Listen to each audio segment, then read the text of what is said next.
বাংলা চলচ্চিত্রের জনপ্রিয় অভিনেতা মিশা সওদাগর। তিনি এসেছিলেন মূলত নায়ক হতে, তবে সময়ের প্রয়োজনে ও দর্শক চাহিদার কারণে এখন তিনি জনপ্রিয় খলনায়ক। তিনি সম্প্রতি একটি ফটোশুটে অংশ নিয়েছেন।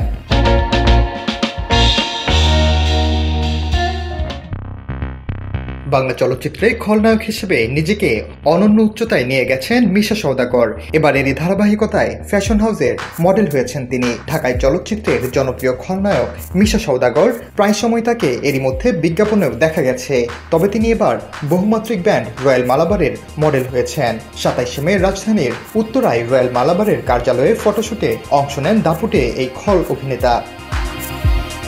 নাইম আহমেদের ক্যামেরায় মিশা সওদাগরের সঙ্গে মডেল ছিলেন জনপ্রিয় র্যাম্প মডেল তৃণ, লিন্ডা, ইমরান, নিহাফ, শিশু মডেল আয়ান, প্রিয়ন্তী, মাসরুর, মামরুবা। আর এটিতে কোরিওগ্রাফি করেছেন গৌতম সাহা, যেখানে রয়্যাল মালাবারের ড্রেস ও জুয়েলারি ব্যবহার করা হয়।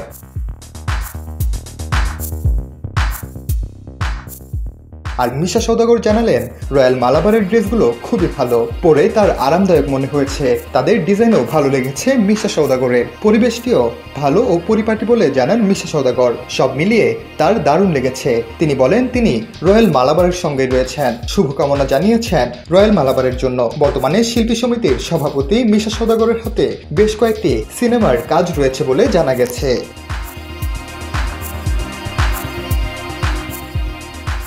আর এ প্রসঙ্গে রয়্যাল মালাবারের কর্ণধার মোহাম্মদ আসলাম খান অপু বলেন, রয়্যাল মালাবারের সঙ্গে যুক্ত হয়েছেন জনপ্রিয় অভিনেতা মিশা সওদাগর। তাকে পেয়ে তারা আনন্দিত।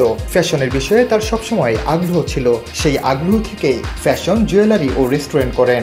ডায়মন্ড, স্বর্ণের ডিজাইন দুবাই ও সিঙ্গাপুর থেকে করা হয় বলে জানান তিনি। ফ্যাশন মলে সালোয়ার কামিজ থেকে শুরু করে শাড়ি, শার্ট, প্যান্ট সহ সব ধরনের ড্রেস পাওয়া যাবে এখানে। শিশু থেকে বৃদ্ধ পর্যন্ত সবার ড্রেস এখানেই পাওয়া যাবে।